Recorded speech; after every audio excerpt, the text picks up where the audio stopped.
Assalamualaikum warahmatullahi wabarakatuh. Selamat siang dan salam sejahtera bagi kita semua. Bagaimana kabarnya teman-teman? Semoga dalam keadaan sehat ya.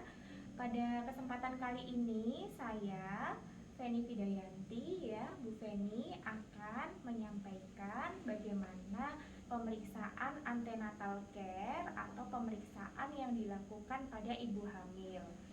Seperti yang teman-teman ketahui bahwa pemeriksaan antenatal ini dilakukan pada ibu hamil dengan tujuan untuk memantau kondisi kehamilan ibu, memantau bagaimana kesehatan janin, bagaimana pertumbuhan dan perkembangan janin selama dalam masa kandungan.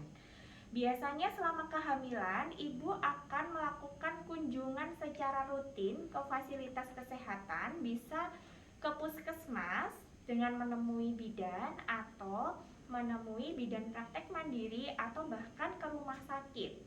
Nah, untuk kunjungan antenatal ini biasanya terjadwal pada ibu dengan usia kehamilan antara baru diketahui hamil sampai usia kehamilan 28 minggu, maka ibu akan melakukan kontrol rutin setiap 4 pekan atau setiap 1 bulan sekali. Kemudian pada usia kehamilan 28 sampai 36 minggu, ibu akan melakukan kontrol rutin kunjungan kehamilan setiap 2 minggu sekali. Sedangkan dengan usia kehamilan lebih dari 36 minggu, ibu akan mengunjungi fasilitas pelayanan kesehatan setiap 1 pekan sekali atau 1 minggu sekali. Ya, perlu teman-teman pahami juga dalam pemeriksaan fisik kehamilan ya terdapat pemeriksaan antenatal yang disebut pemeriksaan Leopold. Pemeriksaan Leopold ini adalah pemeriksaan palpasi ya dengan melakukan perabaan atau palpasi di bagian perut ibu yang dilakukan dengan 4 tahapan. Jadi Leopold 1 itu tujuannya adalah untuk mengetahui tinggi fundus uteri dan juga mengetahui bagian janin yang berada di bagian fundus. Teman-teman pasti masih ingat ya, fundus uteri itu adalah bagian teratas dari rahim, yaitu di bagian atas perut ya, tergantung usia kehamilan. Kemudian pada Leopold 2 di sini tujuannya adalah untuk mengetahui bagian punggung janin berada di sebelah kanan perut ibu atau di sebelah kiri perut ibu. Kemudian pada Leopold 3 tujuannya adalah untuk mengetahui presentasi janin. Jadi nanti yang dilakukan perabaan atau palpasi adalah di bagian bawah dari rahim di atas simfisis pubis. Kemudian tujuannya adalah mengetahui presentasi apakah bagian bawah janin, kepala janin, ataukah bagian bawah adalah bokong. Kalau bagian bawah kepala berarti bisa kita sebut presentasi kepala atau preskep. Dan apabila ditemukan bagian bawah janin adalah bokong, maka disebut presentasi bokong atau presbo.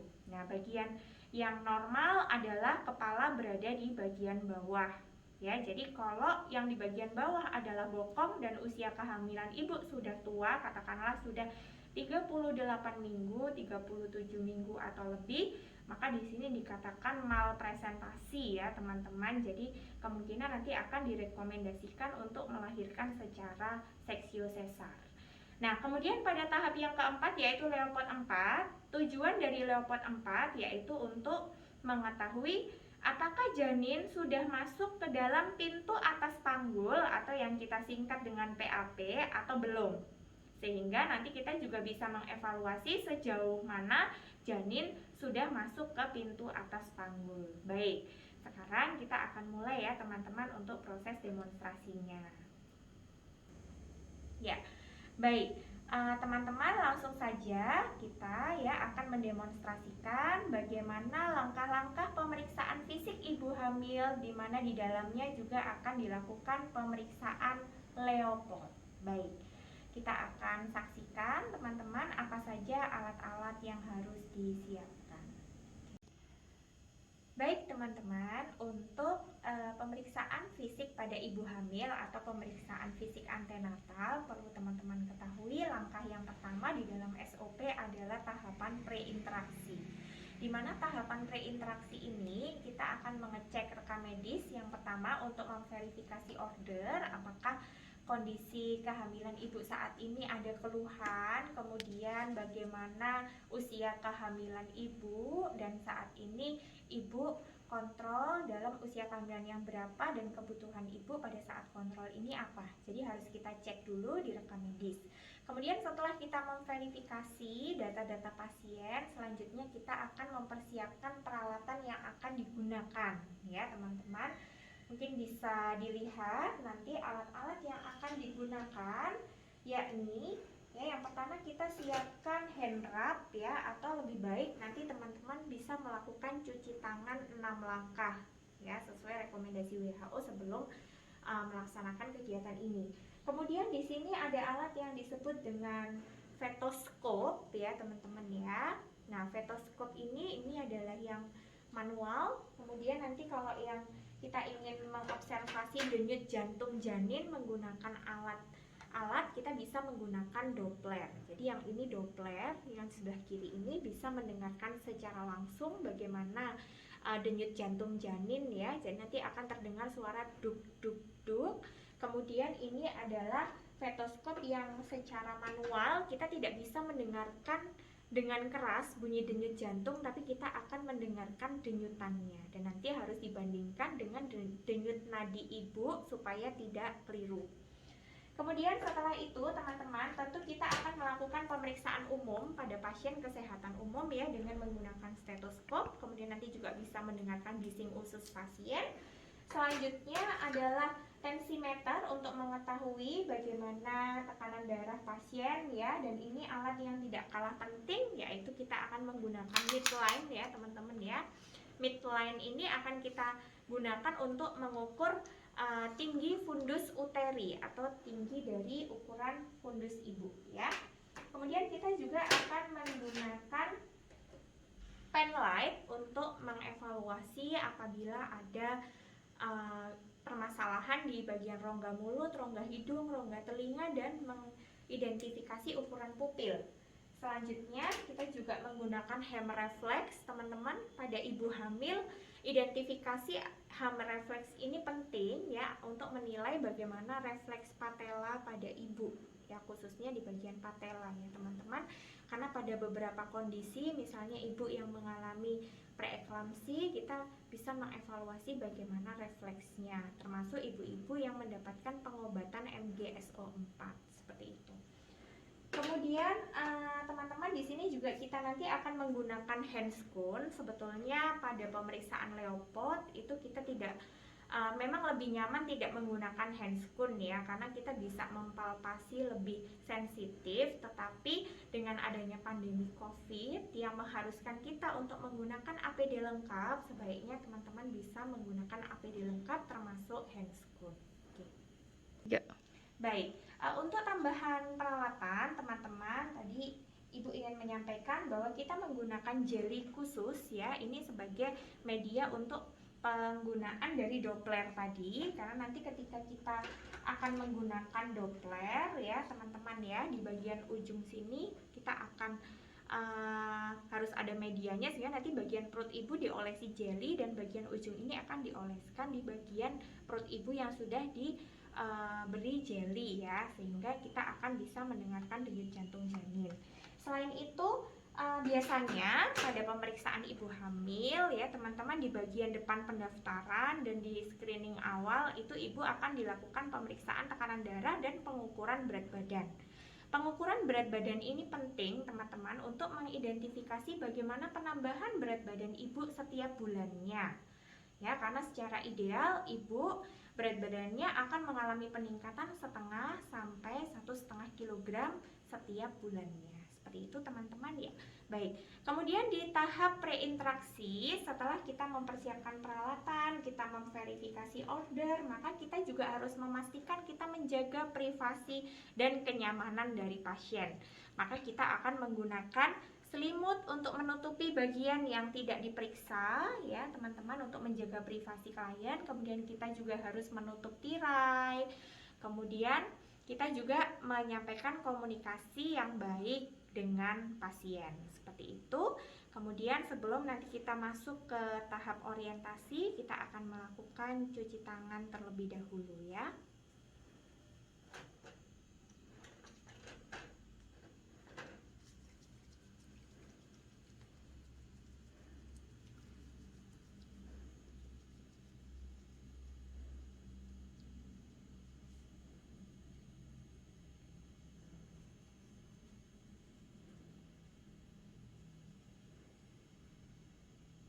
Ya, setelah kita melakukan cuci tangan dan menunggu hand wrap kering, teman-teman, kita akan menggunakan sarung tangan. Kita bisa menggunakan sarung tangan bersih ya, teman-teman, tidak harus menggunakan sarung tangan steril untuk melakukan pemeriksaan fisik pada ibu hamil. Seperti itu. Baik. Setelah kita siap, kita akan menemui ibu untuk yang pertama kali menyapa klien, kemudian juga melakukan kontrak waktu terhadap klien dan menanyakan kepada klien apakah ada pertanyaan sebelum kita memulai kegiatan. Baik, kali ini Bu Dewi akan menjadi probandus pada kegiatan praktikum kali ini. Nanti mungkin Bu Dewi bisa menjawab pertanyaan dari saya. Baik, selamat pagi Bu Dewi. Pagi. Senang sekali berjumpa dengan Bu Dewi. Hari ini kontrol rutin ya Bu ya. Apakah Bu Dewi ada keluhan? Ini mau periksa kehamilan. Iya, selama 2 minggu kemarin tidak ada keluhan ya Bu Dewi. Ya, karena Bu Dewi ini usia kehamilannya sudah memasuki 30 minggu sehingga kontrol rutin setiap 2 minggu sekali ya. Hari ini waktunya untuk kontrol rutin. Kemudian tadi sudah dilakukan pemeriksaan tekanan darah ya Bu ya, di depan. Tadi tekanan darahnya berapa? 110. Baik. Sesuai di catatan tekanan darahnya 110/80 ya Bu Dewi. Kemudian tadi berat badannya berapa Bu Dewi? 60. Iya, berat badannya tadi 60 ya Bu Dewi. Jadi terdapat kenaikan berat badan 1 kilo dari 2 minggu ini ya Bu Dewi ya. Baik.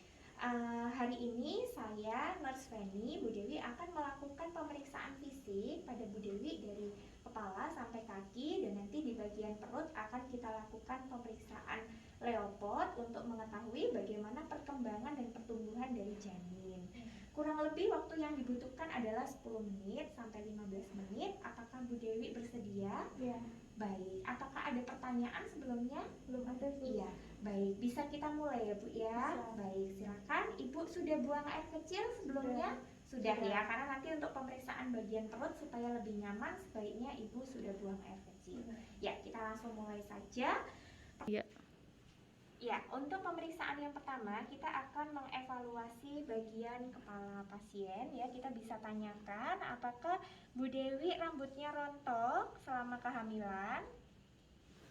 Ya, apabila ibu mengalami rontok selama kehamilan, ini bisa dipengaruhi karena hormon ya teman-teman. Perubahan hormonal bisa mempengaruhi adanya kerontokan rambut.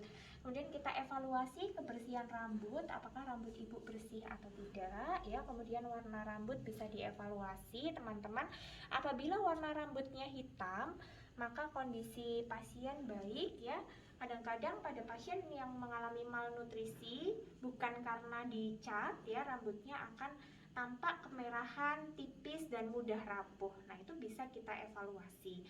Kemudian kita tanyakan apakah ibu mengalami pusing? Tidak ya Bu ya, baik. Ibu tidak ada keluhan pusing ya. Kita bisa menanyakan apakah ibu mengalami keluhan pusing, karena kadang-kadang pada pasien dengan preeklamsi berat itu ibu akan mengeluhkan nyeri kepala dan juga pandangan kabur. Kemudian setelah di bagian kepala, kita bisa melakukan pemeriksaan di area wajah. Kita bisa evaluasi apakah penampilan umum pasien pucat, lemas atau tidak ya. Kali ini kondisi dari Bu Dewi penampilan umumnya baik, tidak pucat ya. Kemudian di sini tidak ada lesi di bagian wajah ya. Kemudian kita bisa mengevaluasi bagian mata ya teman-teman. Bagian mata kita bisa mengevaluasi bagaimana kondisi dari sklera. Apakah skleranya putih ataukah skleranya ini kekuningan ya. Pada pasien yang mengalami gangguan fungsi hati atau hepatitis ya, beberapa kondisi-kondisi dapat menyebabkan sklera menjadi kuning. Nah, ini kita evaluasi dari Bu Dewi. Kedua, skleranya berwarna putih ya.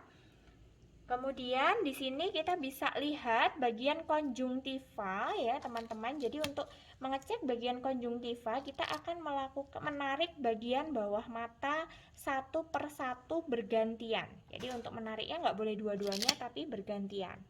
Yang sebelah kanan, kemudian yang sebelah kiri ya, kita evaluasi warnanya kemerahan atau tidak.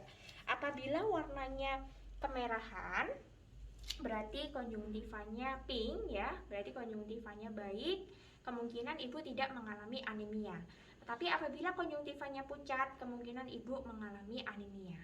Kemudian kita juga bisa mengukur bagaimana ukuran dari pupil dan juga refleks pupil ya, teman-teman ya. Permisi ibu, kita lakukan pemeriksaan dari samping. Iya. Baik, kemudian yang satu, iya, baik. Ya, kedua pupilnya isokor ya, teman-teman ya, refleks pupilnya baik. Kemudian di sini kita lihat ukurannya berapa milimeter. Ya, kemudian setelah di bagian mata, kita juga tanyakan ibu ada permasalahan pandangan kabur atau tidak. Kemudian kita lanjutkan untuk pemeriksaan di bagian hidung ya, apakah ibu ada batuk atau pilek? Tidak ada. Kemudian apakah ada mengalami mimisan atau pernah mengalami mimisan? Karena pada ibu hamil juga lebih sensitif ya, pembuluh darahnya mudah pecah sehingga kadang-kadang bisa mengalami mimisan atau epistaksis. Kemudian kita kaji kebersihan dari hidung ya, teman-teman. Kemudian di sini hidungnya bersih ya. Sekalian kita bisa memeriksa bagian mulut. Apakah ibu mengalami nyeri telan atau tidak? Apakah ada sariawan dan juga apakah terdapat karies gigi? Itu kita juga bisa mengevaluasi bagian dari mulut pasien. Bagaimana keadaan giginya, kemudian lidahnya ya. Bagaimana kondisi dari tonsilnya? Apakah ibu mengalami gusi berdarah, kemudian apakah ada karies gigi, apakah ada stomatitis atau adanya sariawan, seperti itu. Kemudian untuk kebersihan telinga, kita juga tanyakan apakah terdapat gangguan pendengaran atau tidak ibu. Kalau tidak ada, kita akan kaji kebersihan telinga ya, di kedua telinga kanan dan kiri untuk melihat adanya serumen ataupun adanya kotoran di bagian telinga. Selanjutnya kita akan ke pemeriksaan bagian leher ya teman-teman, sebelum ke dada. Jadi di bagian leher kita bisa evaluasi apakah terdapat pembesaran kelenjar getah bening ya di bagian kanan kiri leher pasien dan juga bagian belakang telinga. Itu bisa kita evaluasi ya. Apabila ada infeksi lokal, maka biasanya terdapat pembesaran kelenjar getah bening. Kita juga bisa mengevaluasi untuk kelenjar tiroid. Sebaiknya kalau kelenjar tiroid pasien bisa diminta untuk duduk ya. Kita juga bisa meraba, mempalpasi, kemudian pasien diminta untuk menelan ya. Kita palpasi apakah terdapat pembesaran kelenjar tiroid atau tidak. Nah, setelah kita selesai melakukan pemeriksaan di bagian kepala dan juga leher, kita akan melanjutkan pemeriksaan di bagian dada. Permisi Bu Dewi, nanti saya akan melakukan pemeriksaan di bagian payudara ya Bu ya, dan juga dada. Mungkin nanti saya akan membuka, mohon maaf atas ketidaknyamanannya. Kita juga tetap menjaga privasi dari klien. Ya. Selanjutnya kita akan melakukan pemeriksaan di bagian dada ya teman-teman. Untuk pemeriksaan di bagian dada seperti biasanya kita akan melakukan inspeksi. Jadi kita akan melihat dulu, permisi Ibu ya, kita buka dulu, kita lihat bagaimana kondisi penampakan dari payudaranya, apakah terdapat pembengkakan, apakah payudaranya simetris ya antara kanan kiri, apakah terjadi lesi, kemudian bagaimana warna dari areolanya, kemudian di sini putingnya juga tampak mendelep ya teman-teman atau terbenam ya di sini. Kita lihat biasanya terjadi hiperpigmentasi di bagian areola, kemudian puting susunya juga sedikit inverted ya. Nah ini kita harus edukasi ibunya bagaimana untuk mempersiapkan agar besok pada saat menyusui tidak mengalami kendala. Setelah dilakukan inspeksi, kita akan melakukan palpasi ya teman-teman ya. Untuk melakukan palpasi di bagian payudara, dilihat ya tekniknya, kita bisa melakukan palpasi dengan melingkar searah jarum jam ya. Di sini sudah mulai ada pembentukan ASI kita bisa melihat tetapi tidak ada bendungan. Jadi ASI sudah mulai terbentuk ya, karena teraba. Di sini ada pembesaran atau pembengkakan tetapi tidak ada obstruksi ya atau penyumbatan seperti itu. Kemudian di bagian kanan juga kita palpasi ya teman-teman ya. Kemudian kita juga bisa mencoba untuk mengeluarkan ASI, apakah ASInya sudah keluar atau belum, dengan menarik bagian areola kemudian menekan bagian areola. Nah, di sini ASInya jika sudah keluar dia akan keluar teman-teman, walaupun hanya sedikit ya, tapi kalau memang belum keluar ditekan di sini belum keluar seperti itu. Nah, itu adalah pemeriksaan bagian payudara.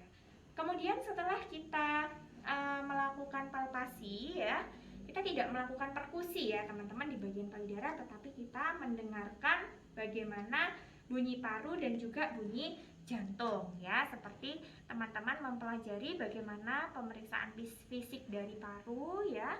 Anda dengarkan juga bagaimana denyut jantung dari pasien seperti itu. Kemudian setelah melakukan pemeriksaan di bagian payudara, kita tanyakan apakah pasien mengalami ketidaknyamanan atau tidak ya. Kemudian kita bisa melanjutkan untuk pemeriksaan di bagian abdomen. Ya, untuk pemeriksaan di bagian abdomen kita melakukan pemeriksaan Leopard ya teman-teman. Permisi Ibu, kita akan melakukan pemeriksaan di bagian perut Ibu yang dinamakan pemeriksaan Leopard. Dalam pemeriksaan Leopard ini, untuk menyamankan posisi pasien boleh sedikit menekuk kakinya ya. Kedua kaki boleh ditekuk. Untuk pemeriksaan Leopard 1, 2 ya, nanti pada saat 3 dan 4 kaki bisa diluruskan seperti itu. Kemudian di sini teman-teman, untuk pemeriksaan fisik bagian perut, yang pertama-tama kita lakukan inspeksi dulu ya. Di sini inspeksi tidak ada lesi karena ini adalah kehamilan pertama ya. Ibu belum pernah melahirkan sebelumnya, tidak ada luka operasi di bagian perut. Kemudian di sini biasanya ditemukan adanya strie ya atau stretch mark gitu ya teman-teman ya. Kemudian kita juga melihat bagian linea. Linea itu bagian lurus yang ada di bawah umbilikus ya sampai di atas simfisis. Biasanya terdapat hiperpigmentasi seperti itu. Kemudian untuk pemeriksaan perut, setelah inspeksi kita akan melakukan auskultasi ya teman-teman ya. Kita akan melakukan auskultasi sebelum melakukan perkusi dan juga palpasi. Jadi palpasi itu langkah yang terakhir karena menimbulkan ketidaknyamanan dan bisa mempengaruhi bising usus. Jadi kita akan dengarkan ya di bagian perut bagaimana bising ususnya, bisa kita ukur bising usus selama 1 menit seperti itu ya. Ya. Kemudian setelah melakukan pemeriksaan auskultasi, kita akan lanjutkan ya. Kita bisa melakukan perkusi ya teman-teman ya. Kalau misalnya didapatkan pasien merasa tidak nyaman, apakah kembung ya, kemudian bagian hepar juga bisa kita palpasi, perkusi, mohon maaf. Kemudian kita akan melanjutkan untuk pemeriksaan Leopard. Nah, di sini untuk pemeriksaan Leopard 1 kita membutuhkan midline, kita bisa mendekatkan alat ke pasien ya teman-teman.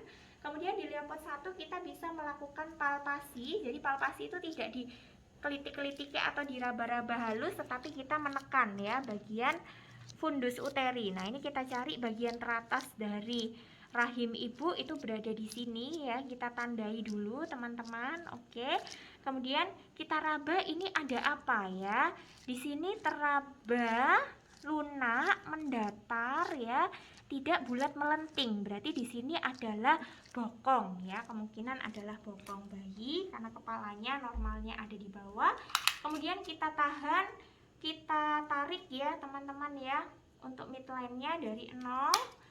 Kemudian kita tarik lurus sampai di atas simfisis. Nah, ini kita yang dimunculkan ke arah kita adalah yang incinya. Kemudian nanti bisa dibalik, kita lihat di sini TFU ibu adalah 27 cm ya.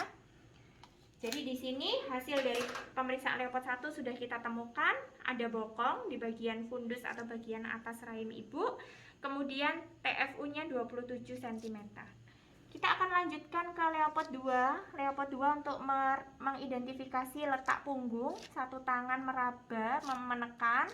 satu tangan akan melakukan palpasi. Nah, di sini teraba bagian yang kosong ya, bagian kecil-kecil. Di sini teraba bagian ekstremitas. Kemudian kita akan palpasi bagian sebelahnya. Yang satu menahan, yang satu mempalpasi. Di sini teraba bagian yang lurus mendatar, teraba seperti papan. Berarti ini adalah punggung. Jadi dari pemeriksaan Leopold 2 diketahui punggung janin berada di sebelah kanan dari perut ibu. Maka ini punggung berada di kanan perut ibu. Ya. Kemudian kita akan melanjutkan pemeriksaan Leopold 3. Untuk Leopold 3 kita menghadap ke arah kaki pasien. Jadi Leopold 3 dan 4 kita menghadap ke arah kaki. Satu tangan atau tangan kiri bisa menahan perlahan secara lembut di bagian fundus. Kemudian tangan kanan kita akan mempalpasi bagian bawah dari perut ibu ya. Di sini di atas simfisis teraba bagian yang keras ya, kemudian bulat dan juga melenting. Di sini ketika dicoba untuk digoyangkan, jadi menggoyangkannya seperti ini ya teman-teman. Kemudian masih bisa digoyangkan, maka di sini kita temukan presentasi janin adalah kepala dan belum masuk PAP karena masih bisa digoyangkan. Setelah itu kita melakukan palpasi Leopold 4 ya teman-teman. Kita identifikasi bagian terbawah janin, kita raba dan ternyata kita masih bisa bertemu kedua ujung jari. Maka ini disebut konvergen, berarti janin memang belum masuk ke pintu atas panggul. Apabila kalian menemukan pemeriksaan mempalpasi bagian janin dan membentur di bagian tulang simfisis dan Anda tidak bisa mempertemukan kedua ujung jari, berarti disebut divergen atau kedua ujung jari tidak bertemu, maka hal ini interpretasinya adalah kepala sudah masuk ke PAP atau pintu atas panggul. Ya, itu adalah pemeriksaan Leopold. Selanjutnya teman-teman, di antara Leopold 3 ataupun Leopold 4 kita akan melakukan pemeriksaan denyut jantung janin. Denyut jantung janin normal adalah 120 sampai 160 kali per menit. Ya. Jadi denyut jantung janin normal adalah 120 sampai 160 kali per menit. Kita akan mendengarkan menggunakan fetoskop. Nah, dengan menggunakan fetoskop ini letaknya di mana? Jadi yang ini diletakkan di perut ya. Ini nanti akan menempel di bagian telinga. Karena punggungnya ada di sebelah kanan perut ibu, kepalanya di bawah, maka di sini kita letakkan fetoskopnya di kepala dekat punggung. Jangan lupa ya, ini disebut dengan punktum maksimum. Jadi punktum maksimum itu di bagian kepala dekat punggung janin ya, kira-kira seperti ini. Kemudian kita mengarah ke ibu, kita dengarkan, kita tempelkan telinga sambil menekan ya. Dilepaskan tangannya, tangan kanan kita akan mempalpasi bagian nadi ibu untuk mengecek apakah yang kita dengarkan memang denyut jantung janin atau denyut jantung ibu. Nah, setelah itu kita evaluasi ya, kita hitung selama 1 menit penuh seperti itu.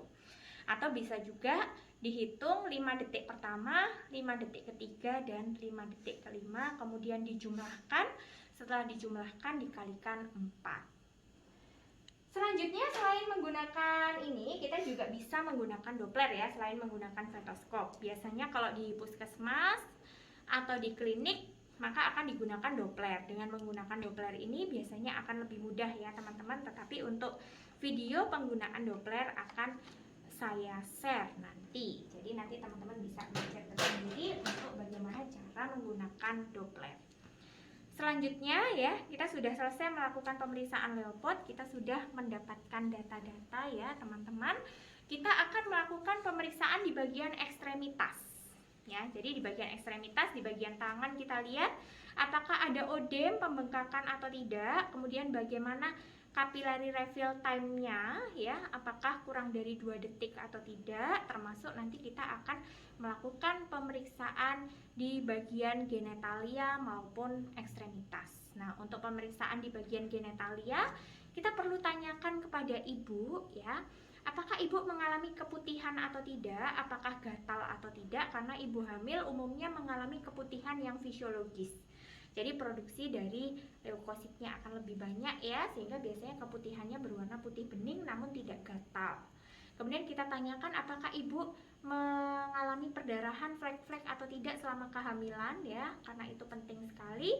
Dan kita juga bisa menanyakan apakah ibu memiliki hemoroid ambeien atau tidak. Karena kalau ibu memiliki hemoroid yang parah, maka ibu harus melahirkan secara sesar ya, karena bisa memicu terjadinya pecahnya hemoroid. Biasanya ketika ada hemoroid derajat 3, derajat 2, maka ibu harus berkonsultasi lebih lanjut dengan dokter spesialis kandungan.